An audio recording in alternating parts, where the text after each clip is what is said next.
Hai semua, selamat datang di channel Baca Saham. Pada video ini, kita akan membahas satu topik dengan judul apakah saham ini lagi diskon besar?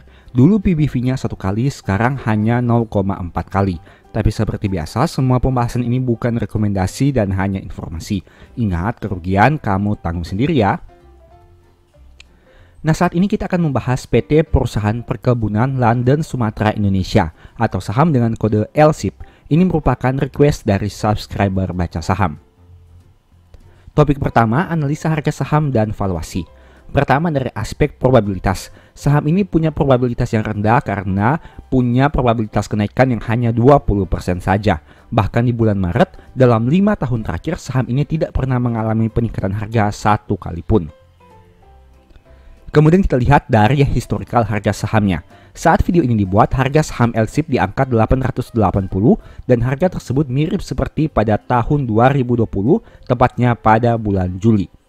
Apabila kita membandingkan dengan historical PBV-nya, maka di tahun 2020 PBV-nya ada sekitar 0,66 kali dan PBV di tahun 2023 ada 0,54 kali dengan harga saham yang sama.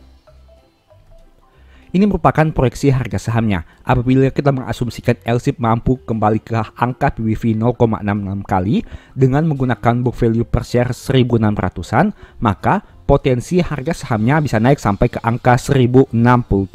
Itu artinya terdapat selisih kenaikan sekitar 21%.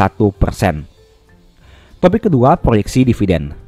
Yang pertama, teman-teman bisa lihat di sini bahwa kinerja di tahun 2023 menjadi yang terendah, atau dengan kata lain diproyeksikan IPS-nya turun sekitar 41%. Nah, hal itu bisa mengakibatkan yield dividennya turun dari 6% menjadi 3,5% apabila menggunakan dividen payout ratio yang sama.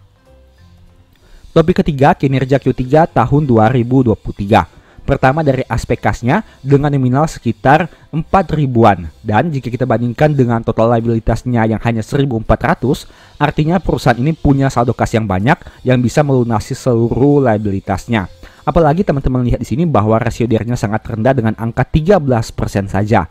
Artinya dengan total hutang 1.400, saham ini punya modal 11 ribuan yang mana modalnya sangat besar dibandingkan hutang yang mereka miliki.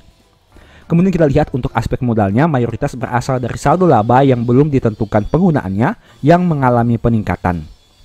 Kemudian dari aspek laba rugi, pendapatan dari kontrak mengalami penurunan, tapi sayangnya beban pokok penjualan malah mengalami peningkatan. Hal itu yang menyebabkan laba brutonya turun signifikan dari 1.000 menjadi 629. Nah, menariknya, perusahaan ini menghasilkan kenaikan penghasilan keuangan dari 54 menjadi 111. Hal itu bisa mendongkrak sedikit dari penurunan labanya meskipun tidak signifikan. Kita lihat, laba periode berjalan tentu turun signifikan dari 764 menjadi 457 di tahun 2023 ini. Topik keempat, poin tambahan. Nah, teman-teman bisa baca di sini apabila mencari di Google terkait saham LSIP, ada satu materi yang menarik di mana Low Keng Hong bongkar saham LSIP Cash Rich Company. Ini merupakan salah satu thumbnail atau judul video yang dibuat di channel YouTube seseorang.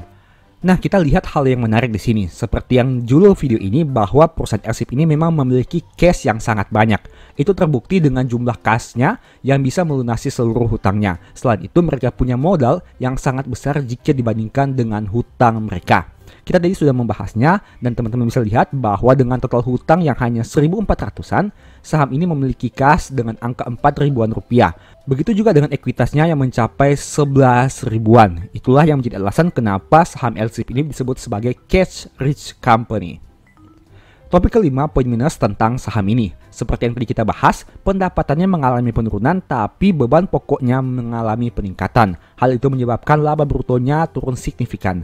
Ini merupakan salah satu poin minus dari saham LSIP ini karena meskipun mereka mengalami penurunan pendapatan, tapi mereka belum bisa mengontrol beban pokok penjualannya sehingga mengalami penurunan juga. Hal itu menyebabkan laba brutonya tidak bisa mengalami pertumbuhan. Selain itu, poin minus kedua adalah dalam 5 tahun terakhir harganya masih turun 36% dan turun 13% di tahun 2023. Demikianlah pembahasan singkat saham LSIP. Selalu ingat bahwa video ini bukan rekomendasi dan hanya edukasi. Segala risiko kerugian menjadi tanggung jawab kamu sendiri. Di video berikutnya ini dibahas materi apa lagi? Tulis di kolom komentar ya. Sebagai informasi, berikut ini beberapa list ebook baca saham. Yang pertama, ebook terbaru, Stock for Living atau Hidup dari Saham. Kedua, Strategi Nabung Saham. Ketiga, The Stock Market. Dan yang keempat, Cara Cepat Analisa Laporan Keuangan. Apabila tertarik, chat saja pada nomor WA yang ada. Sekian video ini, semoga bermanfaat. Thank you.